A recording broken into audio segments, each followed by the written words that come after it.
Welcome to Hard Talk. I'm Stephen Sackur. Imran Khan won power in Pakistan 2 years ago with a promise to root out corruption and take on the country's vested interests. So how's it going? Well, rising food prices and the COVID pandemic have left many Pakistanis feeling worse off, while the anti-corruption drive has become a political battleground.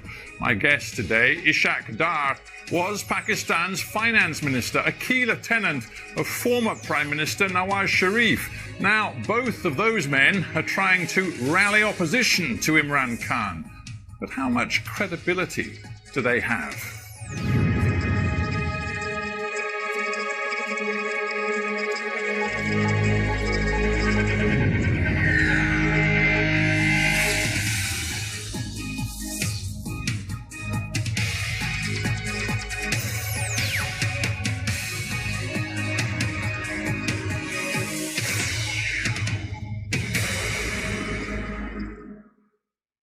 Ishaq Dar, welcome to Hard Talk. Thank you for inviting me.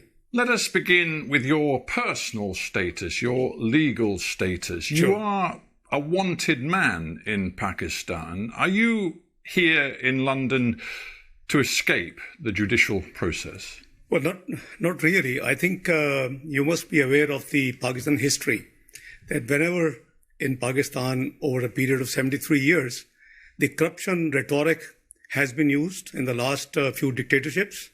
And the current one isn't different, because this regime is known to be under a covert coup or a judicial martial law. So I can prove that there is nothing against me, and I have all the evidence. I hope that you know that the prime allegation against me, my name was not in Panama paper. My name was not in the 20th of April. Let me stop you, because some people will not be following this in great detail. Sure. You're saying your name was not in the Panama Papers. Nonetheless, we learned an awful lot from those Panama Papers published in 2016 about monies being stashed away in foreign bank accounts, and it involved some very top-level Pakistanis. And there was reason to believe that not just Nawaz Sharif's family was involved, but your family too. No. There isn't any mention of my family at all. I'm not saying there was a specific mention of your family, but the National Accountability Bureau decided after the publication of the Panama Papers to look very closely at yours and your family's interests, assets and accounts. Most welcome. And they found that there were grave problems with your accounts. No, not at all. Not at all. Because you see, I'm sure that you would be privy that it was the Supreme Court direction which set up a joint investigation team, which is extrajudicial activity which Supreme Court decided. And there were two military intelligence members who were virtually governing out of the 6 members of the JIT. So you see, there is a background. Well, I'm actually interested in what's known in Pakistan as the National Accountability Bureau, which is the main agency of anti-corruption. And they look very carefully at you and your family's interests, as you well know. And in September 2017, they concluded that you and your family owned assets, quote, beyond your known sources of income. They said quite specifically, the accused, that is you, has acquired assets and pecuniary interests, resources in his own name and the name of dependents, totaling roughly $6 million US dollars, more than 830 million Pakistani rupees. Now, is it your contention that the National Accountability Bureau has no integrity? It has lost its integrity long time back. It is an institution which is used against political opponents. But you didn't say that with respect, sir, when you were a very senior serving government minister. No, I did. I held press conference and I explained, by the way, this number is as per my tax return. I never missed. You see, the prime allegation against me, which was in the JIT report, on the basis of which Supreme Court directed NAB to file a reference, was that I did not file 20 years tax returns in Pakistan. 1981 to 2001. A UK qualified chartered accountant, never missed reporting his tax matters in UK when he was here till 1976. And then in the North America, 2 years, and in Pakistan since 70, I never missed any tax return. So this is such a blatant allegation. Is it? Well, in that case, let's be very open and transparent with each other. I've interviewed many government officials and ministers around the world over many years, and they always say, "Oh, I'm not responsible for any corruption at all, and I believe in transparency." I do. You do. Oh, so yes, how many properties do you and your family own? It's all declared in my tax returns. Well, just give me the answer, because I don't know. How many properties do you and your family own? I have my main residence in Pakistan, which has been taken over by this regime. So I haven't got too many properties. But how many properties do you and your family own? My net worth is what has been reported. How many properties do you and your family own? One. One sole residence. You and your family own one property. My sole residence. So all of these stories in the Pakistani press about multiple properties owned by your family inside Pakistan, property interests overseas, including in Dubai. We're sitting in London. We're sitting in London. You own nothing in London? No. Your family, not just you, your family. No, not at all. Own nothing? No, because and Dubai? The government... Dubai? My sons have just one villa, which is owned by them. They're in business for the last 17 years. So when I asked you how many properties you and your family own, and you said one, that wasn't strictly true. No, it is strictly true, because they're adult, they're married, they're 17 years, they're in business, so they're independent of me. You know very well that when the NAB looked at your assets, they were looking at you and your family. I have no issue. My family, everything is accounted for. That's exactly... See, if all of this is so clear-cut, you only own one property in the entire world. Your tax records have been kept and given to the authorities over the last 20 years. If everything is so crystal clear, why do you not go to Pakistan and make this case in a court of law? Well, the court of law, my lawyers were there. I'm here for medical treatment. I have a cervical issue. You've been here for best part of 3 years on this medical issue? Almost, yes, I am. Are you still really suffering? Yes, I am. And you couldn't possibly get back to Pakistan? Well, let's see what's happening in Pakistan. Where are the human rights? What's happening in NAB custody, where people have dozens of people have been killed virtually? But sorry, you're saying that people human being rights investigated by the NAB, the National Accountability Bureau, have been killed? In the NAB custody, many people have died. Yes, it's an open secret. You Google and you would have all the detail. I can leave detail with you if you want to. You see, this institution has been politically used against opponents. As I said, that I never missed a return. The premise of the entire thing, and whatever they say, my net worth is already, if it is documented in my tax return, and my tax return is not missing, so it is totally accounted for. So what is the issue? The issue is something different. Because Mr. Sharif was fighting for the civil supremacy, and I have always been fighting for the financial and fiscal discipline, transparency. Right, so you introduced the name Mr. Sharif, so I think we need to talk about Mr. Sharif as well as yourself, because Nawaz Sharif is also in London, also on medical grounds. He manhandled by the NAB. Well, in his custody. Manhandled, you say. Yeah. The truth is, Nawaz Sharif is a convicted criminal.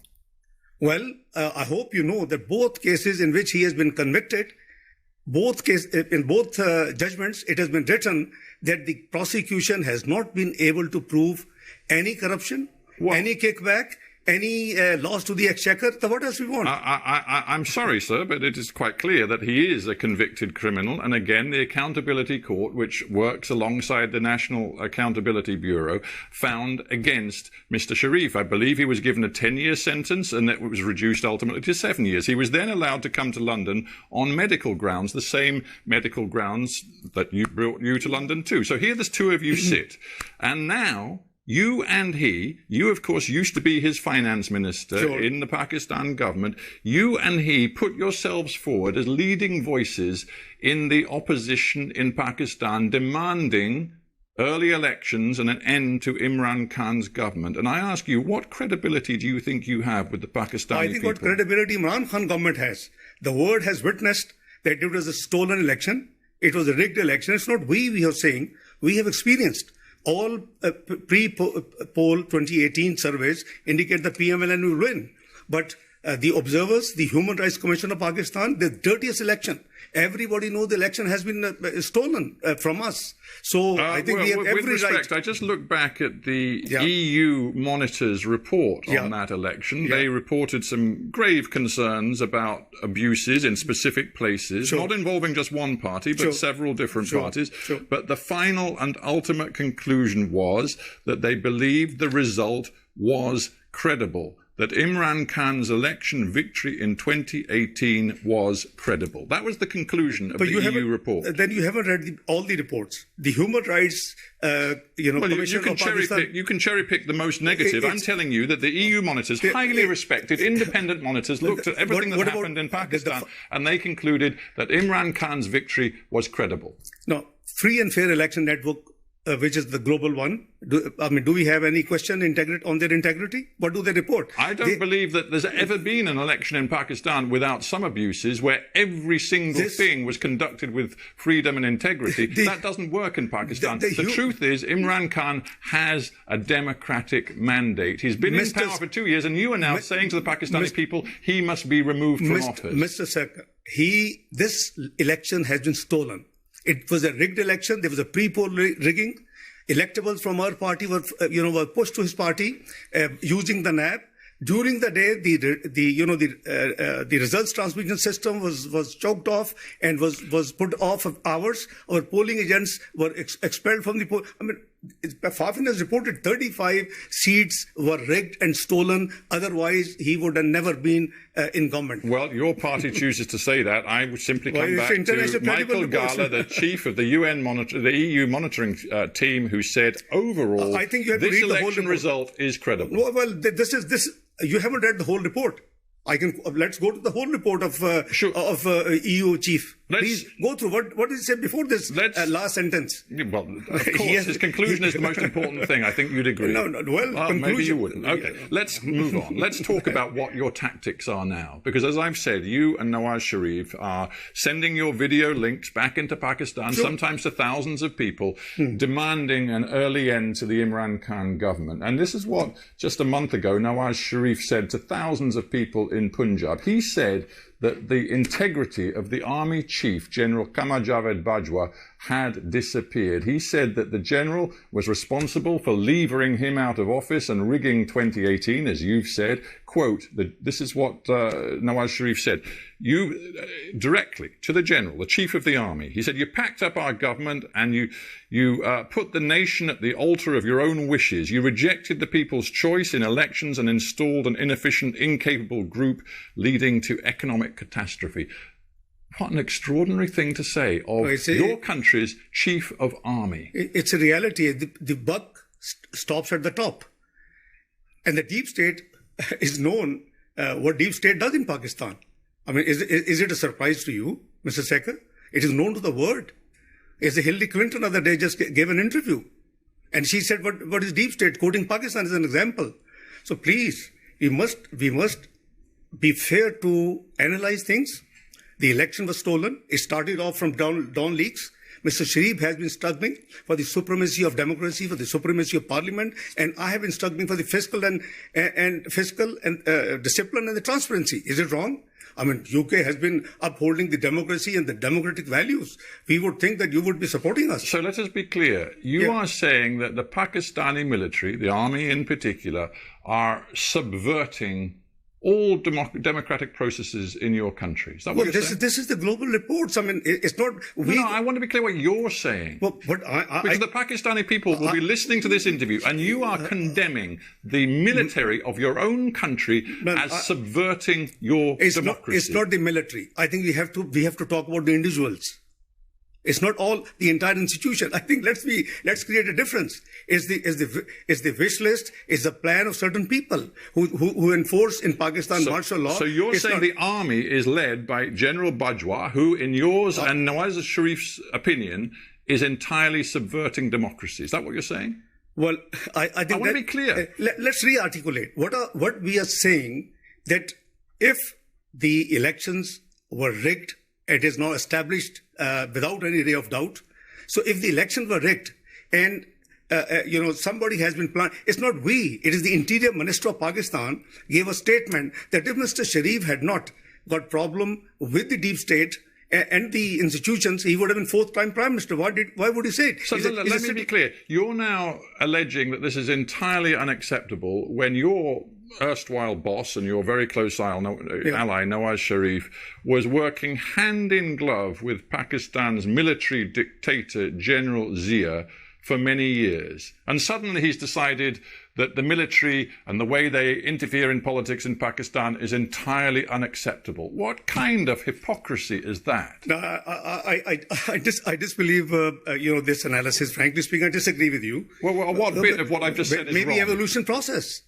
Evolution process. Yeah, because, you mean because then he was in power and now he's out of power, so he's really angry with the army because they won't work with him? No, it's not the first time. It's the third time he was Prime Minister. And Imran Khan, own Interior Minister, tells the whole world that Mr. Sharif would have been fourth-time Prime Minister if he had not got trouble with the establishment. You see, Imran Khan may be unpopular in Pakistan now, but when he heard what Nawaz Sharif said last month at that rally, when he directly targeted the Chief of Army, Imran Khan said this. He said, "How dare Nawaz Sharif point to the general and blame him for what is happening in Pakistan when for years Mr. Nawaz Sharif polished the boots of a former military dictator." When Imran Khan said that, I dare say he actually had a great deal of sympathy from many Pakistanis who know hypocrisy when they see it. I think you probably haven't seen his 21 clips, how he has been maligning